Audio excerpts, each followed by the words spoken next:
स्वागत है आप सभी स्टूडेंटों का जेएमबी स्टडी भारत में। तो आज हम स्टडी करते हैं अंगद सर के साथ कक्षा 9वीं की गणित के अध्याय 9 व्रत का। ये व्रत का भाग नंबर 23 है, जिसमें हम जानेंगे प्रश्नावली 9.3 के भाग नंबर 11 में प्रश्न क्रमांक 11 का संपूर्ण हल।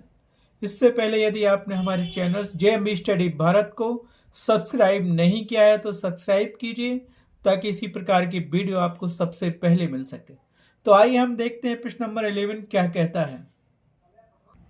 तो प्रश्न नंबर 11 कहता है कि उभयनिष्ठ कर्ण AC वाले दो समकोण त्रिभुज ABC और ADC हैं।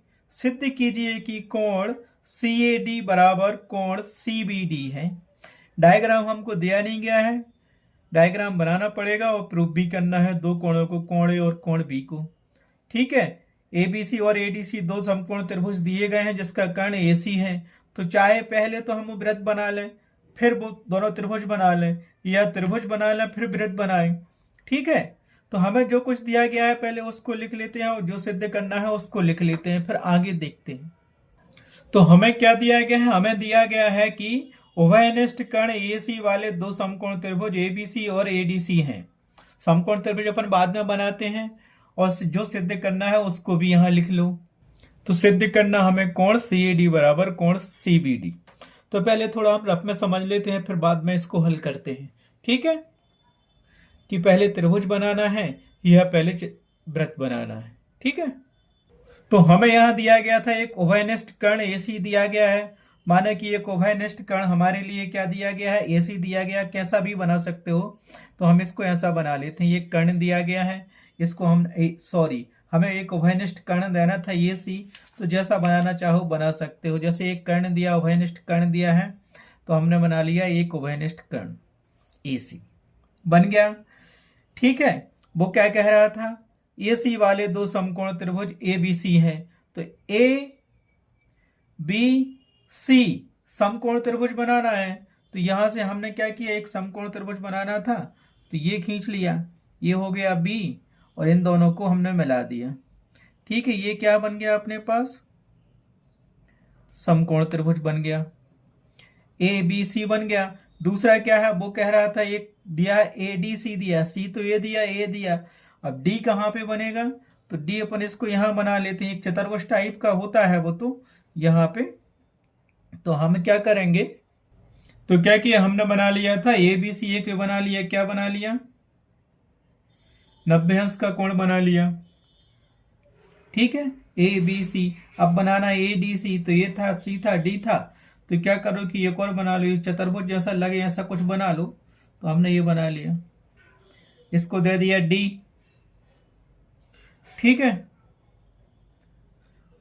और हमारे पास क्या दिया गया था? ये समकोण त्रिभुज है। कौन कौन से समकोण त्रिभुज हैं?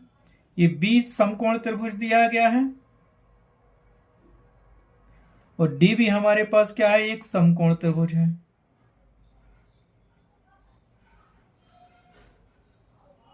दिया ना, ये ABC और ADC क्या है? दो समकोण त्रिभुज बन गए, ये 90-90 अंश के बन गए। अब हमें सिद्ध क्या करना था? कोण CAD ये वाला कोण फाइंड करना है। दूसरा बराबर होगा कोण CBD के। वो कह रहा है कि यहां से अगर लंब डालोगे तो इन दोनों को हमें मिलाना पड़ेगा।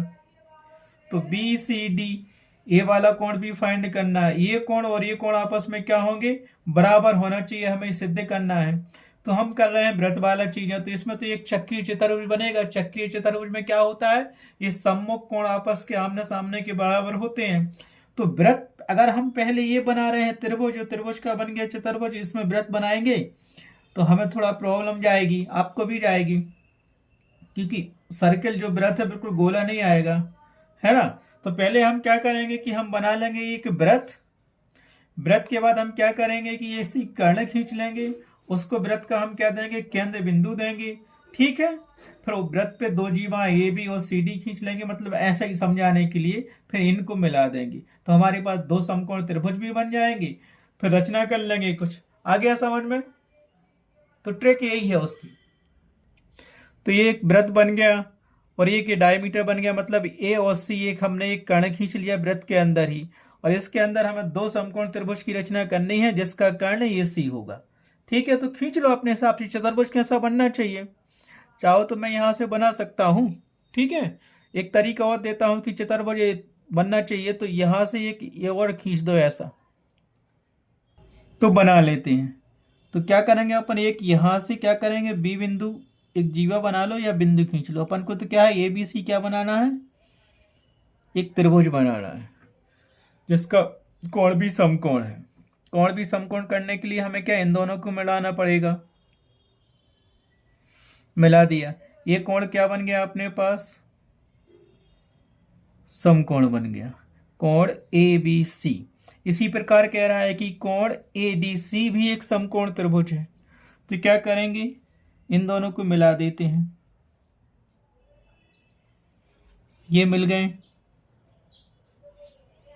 यहां कहीं बिंदु डी होगा तो उसको डी लिख लो। फिर समकोण त्रिभुज बनाना है यहां पे, तो इन दोनों को मिला दो, बन गया। ये पूरा चतुर्भुज भी दिख रहा है कि एक चतुर्भुज बन गया है। और ये क्या बन गया अपने पास, समकोण। समकोण त्रिभुज की माप कितनी होती है, 90 अंश होती है, तो इसको 90 लिख लो। लिख लिया हमने, बन गया एक चतुर्भुज भी, और दो त्रिभुज बन गए। एक त्रिभुज बन गया ए बी सी, दूसरा बन गया ए डी सी। ये क्या है, समकोण त्रिभुज दिए हैं। हमें सिद्ध क्या करना वो भी देख लो। हमें सिद्ध करना था कोण सी ए डी, ये वाला कोण बराबर होना चाहिए कोण सी बी डी। इससे हमें रचना करनी पड़ेगी कि लंब डालना पड़ेगा, बी से डी पर हमें लंब डालना पड़ेगा, तब जाके ये कोण मिलेगा। तो रचना तो हमें करनी पड़ेगी। ठीक है, क्योंकि यहाँ पे कुछ और बिंदु दिया ही नहीं है, तो हमें कोण चाहिए सी बी डी। तो यहाँ से इन दोनों को मिलाना पड़ेगा हमें। तो मिला दो, इन दोनों को मिलाओगे तो क्या आ जाएगा आपके पास। तो क्या किया हमने, बी और डी को मिला दिया, और हमें कोण एक बराबर करना था। ये वाला कोण, ये सी ए डी कोण बराबर होना चाहिए कोण सी बी डी के, और ये कोण बराबर होना चाहिए ये दोनों कोण। ठीक है, अब चित्र देख के आपको स्पष्ट हो गया कि हम उसे बराबर कैसे कर सकते हैं। ठीक है, पहले तो हमें उसको चतुर्भुज सिद्ध करना पड़ेगा, किस प्रकार का चतुर्भुज है वो। ठीक है, और फिर जो हमें सिद्ध करना है वो भी लिख लेंगे। तो थोड़ी सी रचना लिख लेते हैं जो हमने लिखा है यहाँ पे। ठीक है, तो रचना में हमने क्या किया, बी और डी बिंदुओं को मिलाया, बी डी को मिलाया। ये आपको लिखना पड़ेगा, क्वेश्चन में दिया नहीं गया था क्योंकि कोण दिया था सी बी डी। तो बी डी को इसलिए मिलाना पड़ा क्योंकि हमें बी सी बी डी ये कोण चाहिए था, और वो कह रहा है कि ये कोण बी और ये कोण ए बराबर होना चाहिए। सी ए डी कोण और सी बी डी कोण ये बराबर होना चाहिए। इतना तो समझ में आ गया। लेकिन हमें एक बात क्वेश्चन में दी गई थी, क्या दी गई थी, दो समकोण त्रिभुज हैं। कौन कौन से दो समकोण त्रिभुज हैं दिया गया था, जो हमने यहां लिखा नहीं है, कोण एबीसी और कोण एडीसी। अर्थात इसको लिख सकते हैं कोण एबीसी बराबर 90 अंश व कोण एडीसी बराबर 90 अंश। देखो ए बी सी, इसका कर्ण ये दिया है तो यहां 90 अंश का बनेगा। दूसरा कोण हमारे पास क्या था, कोण ए डी सी, ये कर्ण दिया दोनों का, तो ये कोण 90 अंश का बनेगा। तो वो तो 90 अंश के दिए, चाहो तो दोनों को समीकरण एक मान सकते हो। ये तो सिद्ध हो गया था हमारे पास। अब क्योंकि दिया था, लिख लो आगे, आगे देखते जाना कैसे सिद्ध करना। सिंपल है, क्योंकि दिया है कोण एबीसी बराबर कोण एडीसी बराबर 90 अंश। दोनों समकोण त्रिभुज हैं, इसलिए हमने एक साथ में लिख लिया। और दोनों समकोण त्रिभुज तो हैं, तो हम क्या करेंगे, दोनों को जोड़ेंगे तो कितना हो जाएगा। इसीलिए देखो,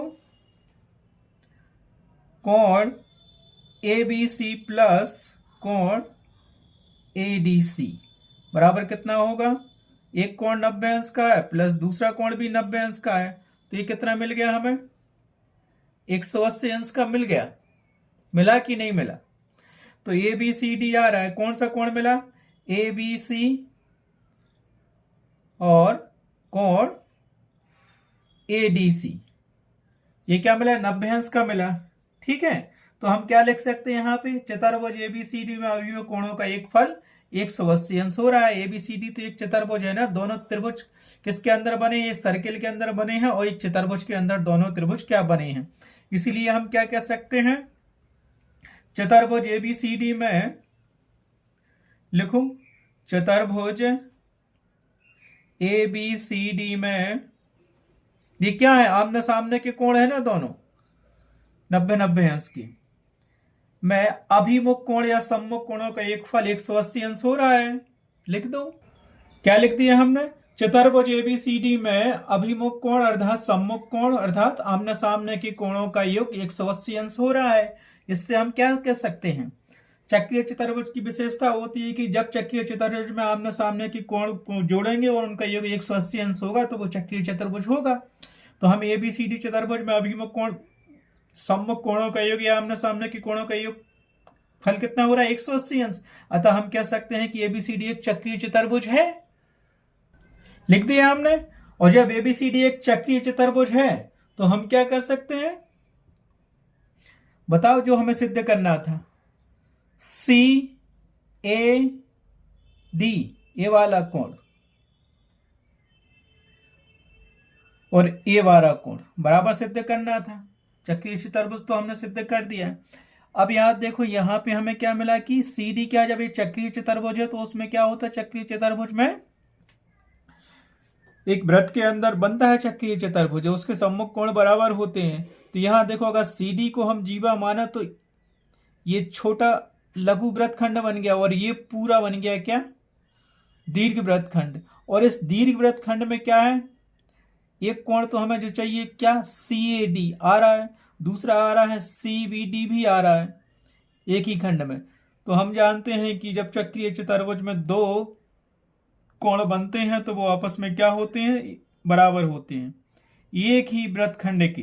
तो ये दीर्घ वृत्तखंड में बने हैं दोनों कोण, कोण ए वाला और कोण बी बना है ना, सी बी डी कोण इसी जीवा सी डी पे आ रहा है और सी ए डी कोण इसी जीवा सी डी के ऊपर आ रहा है, नीचे तो कोई नहीं है ना, दोनों एक ही वृत्तखंड में बने हैं। और हम प्रमेय से जानते हैं कि एक ही वृत्तखंड में बने दोनों कोण योग आपस में बराबर होते हैं।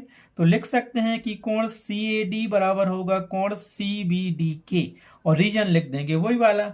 सिद्ध हो गया जो हमें सिद्ध करना था, यही सिद्ध करना था ना, ये वाला कोण चाहिए था और ये वाला कोण चाहिए था, दोनों मिल गए। तो लिख दो, बस लिखना बस है। तो हम क्या लिखेंगे? कोण सी ए डी बराबर कोण सी बी डी आ रहा है ना उसमें, देखो कोण सी ए डी बराबर कर देंगे कोण सी बी डी के। रीजन क्योंकि जीवा सी डी मानेंगे तो एक ही वृत्तखंड के ऊपर बने कोण है ये, और हम जानते हैं कि एक ही वृत्तखंड में बने कोण आपस में बराबर होते हैं। रीजन दे देंगे और सिद्ध भी हो जाएगा और बराबर भी हो जाएगा। तो लिख लो उसको।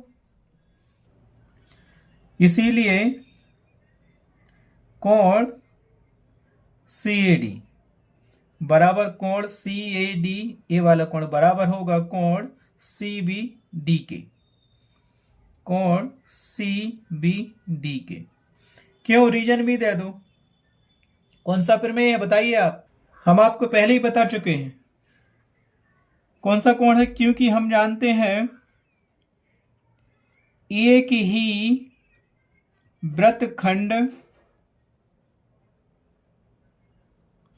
में बने कोण क्या होते हैं? एक ही वृत्तखंड में बने कोण आपस में बराबर होते हैं, बने कोण बराबर होते हैं या समान होते हैं, यही रीजन था। और हमें यही सिद्ध करना था कि कोण सी ए डी बराबर, क्यों? तो कोण सी ए डी बराबर कोण सी बी डी हो गया। ठीक है, क्यों? एक ही वृत्तखंड में बने कोण आपस में बराबर होते हैं और हमें यही सिद्ध करना था। क्या करना था? हमें सिद्ध करना था कि कोण सी ए डी बराबर होगा कोण सी बी डी के। तो लास्ट में लिख दो इति सिद्धम। तो क्या हो गया? ये हो गया इति सिद्धम, यही सिद्ध करना था। इस प्रकार प्रश्नावली 9.3 का क्वेश्चन नंबर 11 कंप्लीट हुआ। सिंपल क्वेश्चन है, इंपोर्टेंट क्वेश्चन भी है। बस आज की वीडियो में इतना ही। नेक्स्ट वीडियो में देखेंगे हम next question. Thanks for watching my video.